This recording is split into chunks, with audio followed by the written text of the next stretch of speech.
Coming back to Basswood was your idea. Just try and make sure you don't do anything stupid. I know you think that the only thing waiting for you down there is hurt. You might be right.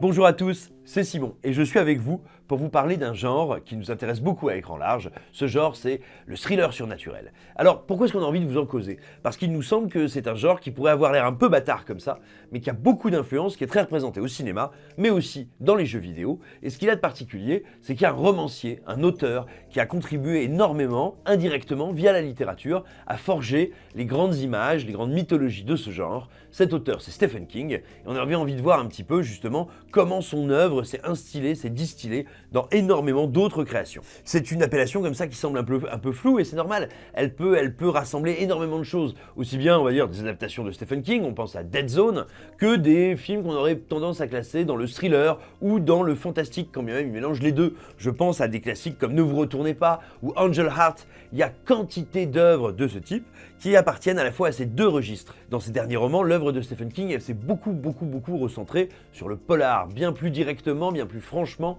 que dans ses premiers textes. Je pense à des ouvrages, par exemple, tels que Mr. Mercedes ou The Outsider, qui a eu une très belle adaptation d'ailleurs en série signée HBO. Ça se voit aujourd'hui qu'effectivement, King est vraiment en train de naviguer, j'ai envie de dire, de manière équidistante entre ces deux genres. Alors ça nous intéresse d'autant plus qu'il nous semble qu'il y a énormément de ces motifs qui apparaissent dans un jeu qui s'appelle Twin Mirror, et ça tombe bien parce que c'est grâce à ce jeu qu'on a l'occasion cette semaine de venir vous causer comme ça un petit peu de ce genre, de ces créations particulières et de l'influence de King. Donc on est très content de le faire, on va y revenir un petit peu plus en détail. C'est un jeu qui nous vient du studio Dontnod et dont il nous a semblé en y jouant qu'il y a quelque chose qui était extrêmement réjouissant, à savoir effectivement l'influence très forte de King dans cette expérience vidéoludique. Et ben on va partir tout de suite repenser un peu à son premier roman. Son premier roman, il s'intitule Carrie. Alors, il a eu une adaptation au cinéma qui est signée Brian De Palma, mais on va pas se pencher dessus tout de suite parce qu'elle est très différente dans la forme du texte dont elle s'inspire. Quand vous lisez le roman, et c'est assez passionnant, c'est ce qu'on pourrait appeler quasiment un texte épistolaire. C'est-à-dire qu'on n'a pas une narration classique à la troisième personne où on suivrait tout ce qui se passe à travers les yeux d'un ou de plusieurs personnages. Le roman se compose de coupures de presse, de témoignages, voire de lettres que se sont adressées tous les personnages, sauf on va dire le personnage central, Carrie, et qui retrace tout simplement le parcours de cette jeune fille dotée de pouvoirs télékinésiques, élevée par une mère qui était donc une croyante complètement folle, superstitieuse, intégriste, qui la martyrise, et donc cette gamine qui est aussi le souffre-douleur des gens dans sa classe. Eh bien, le simple fait de nous faire un roman comme ça, qui n'est pas vu à travers les yeux d'un personnage, mais à travers une multitude de points de vue, ce qui d'ailleurs était en partie aussi, je vous le rappelle, la logique narrative d'un grand roman fantastique qui est le Dracula de Bram Stoker. Donc c'est une structure qui n'est pas nouvelle dans le fantastique. Mais il se trouve que voilà, quand on met le lecteur dans cette position, eh ben, on fait du lecteur un enquêteur. Parce que vous allez d'abord lire le compte-rendu d'une interview, puis le compte-rendu d'une garde à vue, puis ensuite la lettre qui écrit à Madame Machin, à Monsieur Bidule. Bref, vous avez comme ça des éléments épars à travers lesquels vous vous promenez. Vous allez essayer de découvrir qui est Carrie, comment elle est devenue ce qu'elle est devenue et qu'est-ce qui s'est véritablement passé ce fameux soir, ce soir de bal de promo où elle a mis sa ville à feu et à sang. Donc, dès les origines, dès les premiers textes de King, c'est quelque chose qui est très important. Il pose comme ça des jalons assez forts dans une certaine idée du thriller surnaturel. Thriller surnaturel qui, dans, on va dire, la gamme plus classique des écrits de King, est extrêmement bien représenté par un roman qui s'appelle La Part des Ténèbres. La Part des Ténèbres, dites-vous que, de manière plus ou moins consciente, c'est le texte qui a largement inspiré Malignant de James Wan. Alors, si vous n'avez pas vu Malignant de James Wan, allez absolument voir notre vidéo, il faut absolument regarder ce turbo nanar. Mais donc, derrière Malignant, il y a La Part des Ténèbres, roman de Stephen King dans lequel un écrivain qui a longtemps eu un pseudonyme, comme Stephen King donc, et qui a organisé, on va dire, la vraie fausse mort de ce pseudonyme pour s'en détacher, eh bien cet écrivain va découvrir que des meurtres étranges commencent à survenir autour de lui et des meurtres dont on pourrait croire qu'ils sont l'œuvre de ce fameux pseudonyme de fiction. Donc évidemment, c'est un texte qui, au-delà des échos qu'il fait à la carrière de King, c'est un texte qui est assez intéressant parce qu'il est très violent, il a une construction assez étonnante, et parce qu'effectivement, il relève autant du pur surnaturel, du pur fantastique, que de l'enquête, de l'investigation. Là aussi, il y a encore une vraie volonté de marier des ingrédients qui, à l'époque, n'allaient pas toujours de soi. Et c'est marrant parce qu'il y a une œuvre qui, à mon avis, a beaucoup repris aussi à cette manière de représenter la petite ville à la campagne, isolée, vallonnée entre les pins. Alors, vous avez bien compris, quand je vous dis ça, vous pensez évidemment à Twin Peaks, et vous aurez raison, quand on regarde Twin Peaks, je parle bien des 2 premières saisons, hein, la 3e c'est encore différent, elle va dans plein d'autres directions, mais quand on regarde les 2 premières saisons, que cette petite ville, elle nous rappelle toutes les descriptions qu'on a lues du Maine, toutes les descriptions qu'on a lues de Portland ou de Bangor, oh j'adore mon accent, dans l'œuvre de Stephen King, parce qu'il y a une manière de parler de l'inquiétante étrangeté d'une petite communauté. Si vous avez lu pas mal de Stephen King, vous avez dû remarquer qu'il y a un type de personnage, de héros qui est absolument récurrent, qui est plutôt un anti-héros d'ailleurs, c'est le romancier qui a son angoisse de la page blanche, qui picole comme un trou, ou qui a picolé comme un trou, qui a été polytoxicomane, qui est à la fois un peu dépressif, un peu fatigué, un peu en quête de rédemption, et qui va mener tout simplement une espèce d'enquête souvent teintée de surnaturel pour comprendre ce qui se passe autour de lui. C'est le cas dans Sac d'os, c'est le cas dans Dumaki, et même s'il n'y a pas vraiment d'investigation dans Shining, là aussi c'est encore une fois un écrivain qui fait écho absolument au parcours de King, et l'influence de King, on va dire, dans le cinéma mais aussi les séries en général, dans la fiction animée, elle est à ce point patente qu'aujourd'hui, on trouve des auteurs, on va dire, qui même quand ils n'adaptent pas Stephen King, en reprennent, retravaillent et poursuivent les motifs. Là, je parle bien sûr de Mike Flanagan, qui a explosé ces dernières années depuis The Haunting of Hill House, même si en réalité, il avait commencé à faire déjà des propositions assez intéressantes avant. C'est cette mini-série Netflix qui l'a fait vraiment connaître auprès du grand public. Et alors, bien sûr, Flanagan, il se cache évidemment pas de son amour pour Stephen King, il l'a adapté plusieurs fois. Il a adapté Jesse, il a aussi adapté, et c'était une sacrée réussite en version longue, Dr. Sleep, ou de manière encore plus éclatante, Midnight Mass, qui s'appelle Sermon de minuit chez nous sur Netflix. Et tout simplement, cette série, ça pourrait être du Stephen King. Je veux dire que ça pourrait être du Stephen King dans sa manière déjà de choisir ses personnages. Ce sont tous de grands stéréotypes qui vont après être nuancés. Vous avez dû voir la folle de religion dans Sermon de minuit, qui est complètement rigoriste, psychorigide, qui veut être meilleur que tout le monde et qui verse dans le fanatisme au final. On l'a vu dans plein de romans de King, et on l'a notamment vu dans The Mist, mais je vous parlais il y a un instant du héros alcoolique, de l'écrivain alcoolique qui essaye de se remettre chez King. J'ai envie de vous dire, le héros dans la première phase de Sermon de minuit, à savoir ce jeune type qui revient dans son île natale, qui sort de prison et dont la carrière fulgurante a été détruite par la dépendance, l'alcool et un accident, on va dire un crime, un péché qu'il doit laver, c'est un personnage, mais c'est 100% de Stephen King, qui est sensible, qui a un gros syndrome de culpabilité, et qui néanmoins va comprendre que ce qui se passe autour de lui ne tourne pas rond. Donc voilà, ce sont des motifs comme ça, non pas que King a inventé, mais qu'il a cristallisé, auxquels il a donné leur forme actuelle, et qu'on retrouve dans tous ces thrillers, dans tous ces polars fantastiques. C'est évident, il a créé comme ça des espèces de personnages qui traversent l'histoire récente du cinéma, mais aussi des séries. Et puis on en arrive à ce qui nous intéresse spécifiquement, à savoir le jeu vidéo.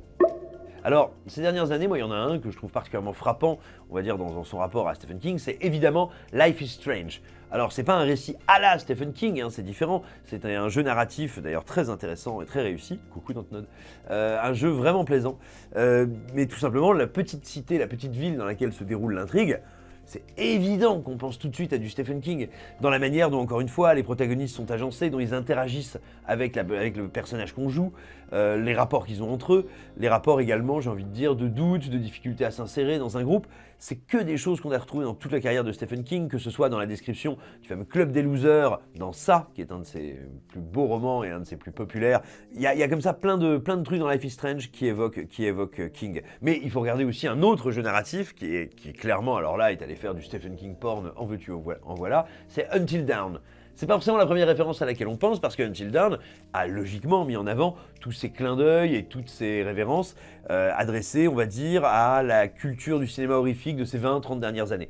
On voit de temps en temps qu'on est dans le slasher, on voit de temps en temps qu'on est dans le survival, on voit de temps en temps qu'on est dans Vendredi 13. Bref, quand vous jouez à Until Dawn, vous avez l'impression de traverser un petit musée des horreurs du cinéma de genre. Mais pas que.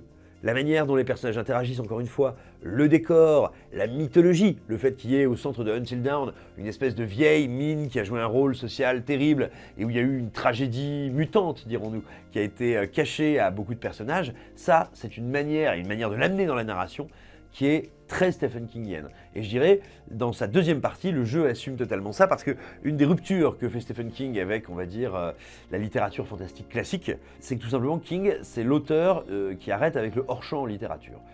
C'est une tarte à la crème que de dire ça, mais depuis Edgar Poe et depuis Lovecraft, il était bien entendu que l'horreur, le fantastique, les monstres, étaient quelque chose d'indicible qui se tramait dans les ténèbres, dans l'ombre, avant de nous attraper. Chez King, L'horreur, qu'elle soit humaine, mutante, hybride ou purement surnaturelle, elle arrive toujours au milieu de la page, elle est décrite abondamment, elle existe, pour ne pas dire elle est un personnage en soi. C'est quelque chose qui est compliqué en termes d'adaptation. Et on se rend compte que c'est pour ça que souvent les meilleures adaptations de King, c'est celles qui passent par le biais des personnages et du décor avant de passer par le biais de la stricte horreur et du bestiaire. Dans la deuxième partie du jeu Until Dawn, on choisit de passer à une horreur qui devient totalement plein champ, plein feu. Et ça, c'est un truc qui à la fois est très frappant, parce que c'est pas si fréquent que ça, qui ne joue pour autant pas que sur l'adrénaline, c'est-à-dire qu'on veut pas seulement vous faire sursauter, on veut pas seulement vous impressionner, on veut essayer d'engendrer la peur à partir de ce que l'on voit. Et ça, c'est une façon de rebattre les cartes, et qui va logiquement très bien aux jeux vidéo, parce que s'il y a bien un univers dans lequel, quand bien même on peut se permettre évidemment de faire du sous-texte, de faire du sous-entendu, le jeu vidéo sous-entend quand même, parce que vous allez manipuler un personnage et le faire avancer, que vous allez voir. Alors, il y a une notable exception dans l'horreur, c'est Silent Hill. Silent Hill qui aura énormément joué de ce que vous croyez deviner au loin, de sons que vous entendez, bref, qui va jouer sur ce que vous vous représentez que vous ne pouvez pas voir. Et pourtant, même dans Silent Hill, il y a beaucoup de violences graphiques, il y a beaucoup de choses, de créatures, d'entités qui apparaissent plein cadre. Bref, King a vraiment initié, on va dire, un rapport beaucoup plus visuel et jubilatoire. On jouit de l'horreur. Et donc, par conséquent, ça marche très bien avec ce médium qui est le jeu vidéo. Et ça, justement, ça nous amène à Twin Mirror. Twin Mirror, c'est un jeu narratif qui est développé par Dontnod. Et alors là, pour le coup, si vous aimez Stephen King, je veux dire, bienvenue au club, hein. Là, c'est un festival. Quand ça va commencer, déjà, vous allez voir le décor, vous allez vous dire « Ah tiens, ça me rappelle Twin Peaks, ah puis ça me rappelle aussi un petit peu Silent Hill, Downpour. Ah mais... » Puis là, vous allez vous dire « Bah oui, mais tout ça, encore une fois, c'est Stephen King, c'est la petite ville de Salem, c'est la petite ville de Castle Rock, c'est toutes ces villes qui s'est amusé à créer ou à revisiter, c'est la ville de Derry. Ouais, ça fait vraiment penser à Derry parfois. Vous savez, c'est cette petite ville un peu grise, mais où tout le monde se connaît très bien, où il y a quelques gros bassins d'emploi et on retrouve, on va dire, des caractères très forts. Je vais évidemment pas vous spoiler le jeu, il faut surtout pas, parce que c'est une investigation. Vous allez être là pour enquêter sur la mort d'un de vos vieux amis qui vous semble un peu louche, ce qui est d'autant plus intéressant que votre personnage, c'est, comme on l'a déjà dit, une figure d'enquêteur vu qu'il est journaliste d'investigation. Un journaliste d'investigation, alors pas un romancier, certes, mais enfin quand même quelqu'un qui écrit, qui utilise le verbe pour encapsuler le réel, et tout simplement ce journaliste, c'est un peu compliqué sa position parce que cette petite ville dans laquelle il a vécu, il avait dû la quitter quand, après une de ses enquêtes sur la mine locale, cette dernière a dû fermer, pulvérisant le principal bassin d'emploi du coin. Donc voilà, on est dans ce décor où il y a plein de non-dits, où tout semble lourd, où l'air paraît un peu vicié, que vous avez lu et vu énormément si vous avez lu du King et vu beaucoup d'adaptations de Stephen King. Et c'est super plaisant parce que c'est à la fois un terrain qui est singulier, vu qu'il a été inventé pour Twin Mirror, c'est-à-dire que c'est pas une reprise exacte d'un lieu de Stephen King, mais on sent que il y a eu une influence directe, vous savez, dans ce côté un peu brumeux, vaporeux, à la fois très réaliste dans les relations entre les personnages, entre les liens sociaux, qui décrit très bien comment une petite ville aux États-Unis, mais ça vaut aussi pour d'autres endroits dans le monde, mais peut petit à petit dépérir, devenir rance et se resserrer sur elle-même. Et ça fait partie des motifs essentiels de l'œuvre de King. Son rapport à la ruralité, pas toujours la ruralité, mais souvent son rapport à, effectivement, ces petits lieux, ces petites communautés et comment elles vivent dans la nature qui les entoure. Et puis encore une fois, je vous le disais, notre personnage, c'est, je veux dire, l'enquêteur, auteur, rongé par son passé, par excellence. Et voilà, véritablement, ces motifs-là, ils sont prégnants chez Stephen King, ils sont super importants, et c'est ça qui fait que cette atmosphère générale, quand bien même c'est au service d'une œuvre, elle, qui est originale et singulière, elle nous donne aussi l'impression de revisiter tout un pan de la littérature du maître, et c'est vraiment quelque chose de très plaisant. Et donc voilà, pour tout ça, Twin Mirror est à la fois, j'ai envie de vous dire, le descendant de Twin Peaks, qui lui-même est peut-être un descendant indirect du King, et tout ça fait qu'on est en terrain connu, un terrain inquiétant, un terrain fébrile, mais un terrain qu'on a grand plaisir à arpenter et à parcourir. Et puis pour terminer, et toujours sur Twin Mirror, je vous dirais, peut-être l'ultime façon que le jeu a de se placer un peu dans la philosophie de King, c'est que c'est pas un jeu monomaniaque, c'est-à-dire qu'il va avoir plusieurs influences très fortes.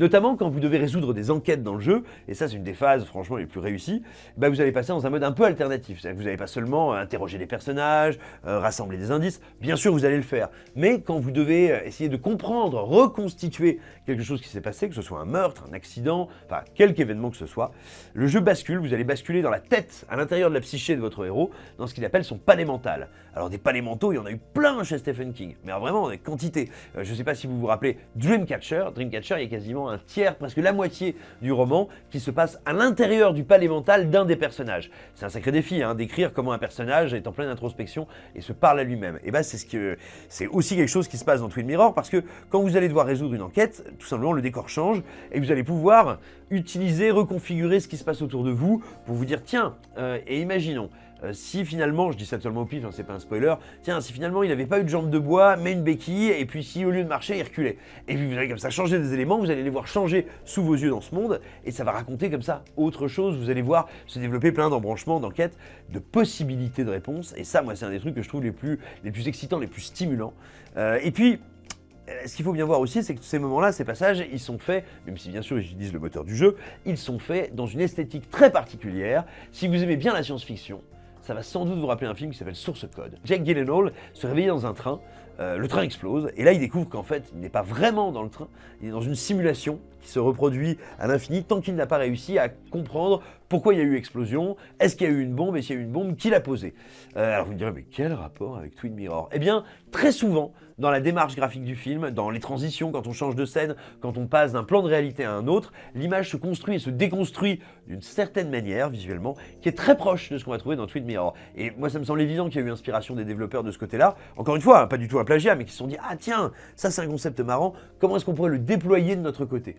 Et donc ça, c'est vraiment un truc très très cool. Je trouve que ça marche aussi très très bien.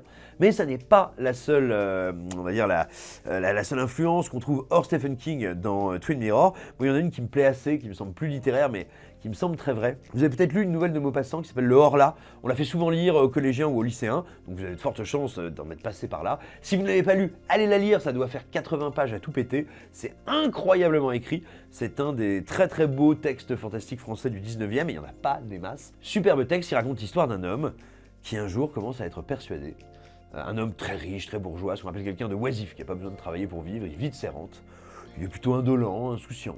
Et un jour, il commence à avoir le sentiment qu'une ombre l'accompagne.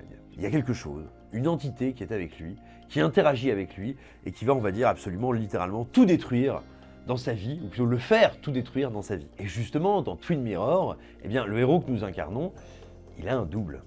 Eh oui, mes bons amis, un double et pas n'importe quel double, une espèce de présence qui revêt son apparence et qui va dialoguer avec lui à certains moments clés de l'histoire, notamment quand on veut faire toutes nos hypothèses dans notre palais mental, et qui est là pour dire pourquoi est-ce que tu te comportes comme ça? Mais est-ce que c'est vraiment ce que tu voulais dire? Tu es sûr que tu vas dans la bonne direction? Et effectivement, dans le schéma d'interdépendance qu'il y a entre ces deux personnalités, la manière dont notre héros redoute mais ne peut se passer de cette voie, de cette impulsion, du moins pendant toute une partie de l'intrigue, ça fait penser parfois très fort au Horla, ce qui rend tout ça extrêmement intéressant. Et donc finalement, c'est peut-être ça aussi qui est, j'ai envie de dire, une des marques de la philosophie à la Stephen King de Twin Mirror. C'est la capacité à aller chercher d'autres motifs que sa stricte imagination pour les reconjuguer, pour les reconfigurer, pour les utiliser autrement, et au final faire une vraie proposition singulière, à savoir une investigation vraiment basée sur ces personnages et leurs relations. C'est d'ailleurs la grande réussite du jeu, combien les protagonistes sont souvent très humains, et combien on a grand plaisir à essayer de voir quel va être leur arc et comment ils vont terminer cette aventure à nos côtés. Donc voilà, c'est un jeu narratif dont on avait bien envie de vous causer, et puis là, la sortie, plus le thème de Stephen King qu'on adore, on a fait plein d'autres vidéos sur Stephen King, notamment sur le livre Ça, n'hésitez pas à aller la voir, elle est pas mal du tout, enfin elle est un peu ancienne, c'était une de nos premières vidéos, mais on y parle de manière assez intéressante, je crois, de comment les romans de King ont eu une énorme influence. On a aussi fait une autre vidéo carrément sur le téléfilm Ça, où on se demandait s'il était juste nul ou vraiment affreux. Oui, le téléfilm culte que vous avez adoré quand vous étiez petit, mais vous l'avez adoré parce que vous étiez petit. Sinon, que vous dire d'autre? Eh bien écoutez, on est curieux d'avoir vos avis sur cette vidéo bien sûr, mais aussi sur le jeu Twin Mirror, dont l'univers nous a bien tapé dans l'œil et dont on avait envie de parler, parce que ça fait toujours du bien de parler de l'œuvre de Stephen King. J'espère que tout ça vous a plu, que vous aurez envie de partager cette vidéo, d'aller sonner la cloche, d'aller mettre un pouce bleu, de laisser des commentaires, de nous dire des choses gentilles, des choses méchantes. Nous, on pense bien à vous, on espère que ça va et que vous ne vous caillez pas trop les miches.